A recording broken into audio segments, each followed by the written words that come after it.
Terra Adventum, c'est 2 vidéos par semaine, le mercredi à 17 h et le samedi à 17 h. Salut, au vu de l'actualité, voici une vidéo spéciale sur l'Ukraine, et plus particulièrement de son histoire. Voilà, que dire de plus, à part que cette vidéo reste bien sûr neutre.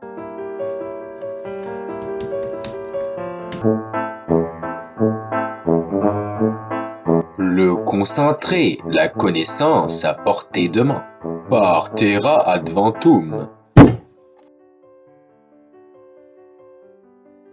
En 882 est fondée la Rousse de Kiev. L'état de Kiev par les Varegs, les Vikings de Suède. Et oui, on est en plein âge d'or des Vikings, ces peuples venus de Scandinavie. Ceux de Suède sont responsables donc de la création de la Rousse de Kiev. Ceux du Danemark, des invasions au Royaume-Uni et en France. Bonjour, en 911, par le traité de Saint-Clair-sur-Epte, le chef viking Rollon reçoit du roi de France la Normandie, le pays des gens du Nord. Et ceux de Norvège colonisèrent l'Islande, le Groenland et même l'Amérique. Revenons à l'état de Kiev. Elle est fondée officiellement en 882 par Oleg le Sage, après avoir pris la ville de Kiev aux mains des Khazars et à partir des territoires conquis par Yurik sous le nom de Novgorod. Novgorod, c'est une ville. Elle est actuellement en Russie. La Rousse de Kiev, appelée aussi Ruthénie, forme un grand état slave qui comprend l'actuelle Ukraine, la Biélorussie et une partie de la Russie, dont l'emplacement de la future Moscou. Il s'agit du plus vaste état d'Europe du XIe siècle. D'ailleurs, vous l'aurez compris, le terme de Rousse a donné Russe, Russie, etc. De 980 à 1015 règne Vladimir Ier, qui convertit la population au christianisme. Il est nommé depuis Saint Vladimir. L'apogée de la Russe de Kiev est atteint lors du règne de Yaroslav le Sage de 1019 à 1054. C'est lui qui demande la construction de la cathédrale Sainte-Sophie de Kiev. Puis l'État se fragmente à cause des conflits internes de succession. Affaiblis, les invasions tatares et mongoles sont de plus en plus fréquentes. Kiev tombe aux mains des Mongols en 1240, ces peuples venus des steppes d'Asie, descendants de Gengis Khan. C'est la fin de la Russe de Kiev, vaste état slave d'Europe de l'Est fondé par des Vikings.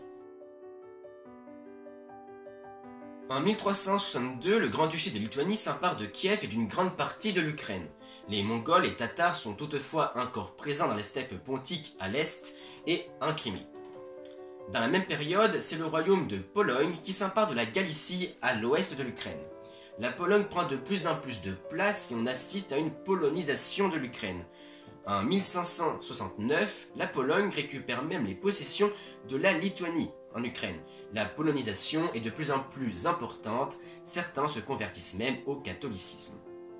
En gros, l'Ukraine de l'Ouest et du Nord et ses influences polonaises et lituaniennes.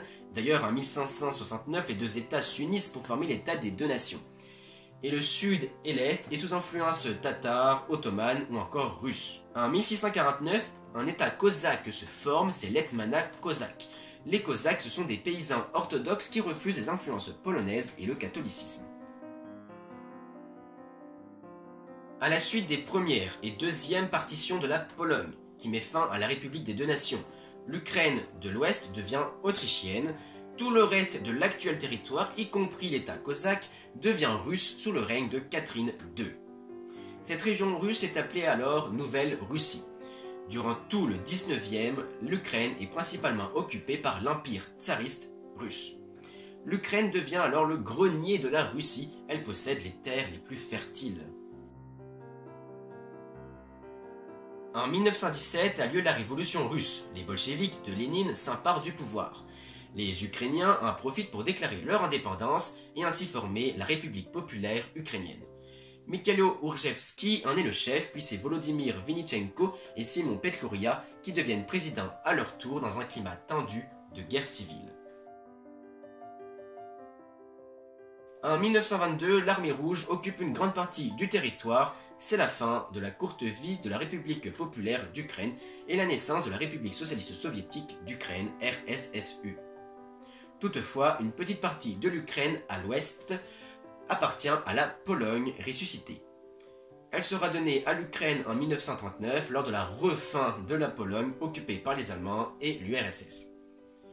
Les soviétiques industrialisent le territoire avec par exemple la création de la Dnipro HES, une importante centrale hydraulique ou encore l'exploitation des bassins miniers du Donbass. Staline veille à ce que la montée nationaliste soit réprimandée, voulant faire de l'Ukraine la forteresse de l'URSS.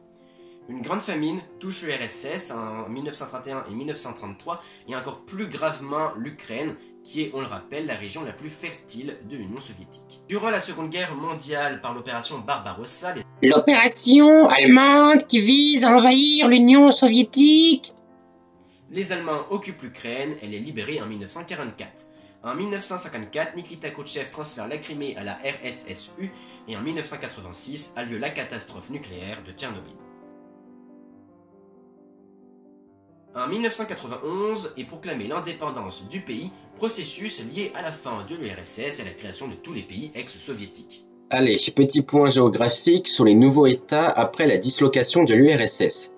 15 pays dans l'ordre alphabétique, nous avons l'Arménie, l'Azerbaïdjan, la Biélorussie, l'Estonie, la Géorgie, le Kazakhstan, le Kirghizistan, la Lettonie, la Lituanie, la Moldavie, l'Ouzbékistan, la Russie, le Tadjikistan, le Turkménistan et l'Ukraine.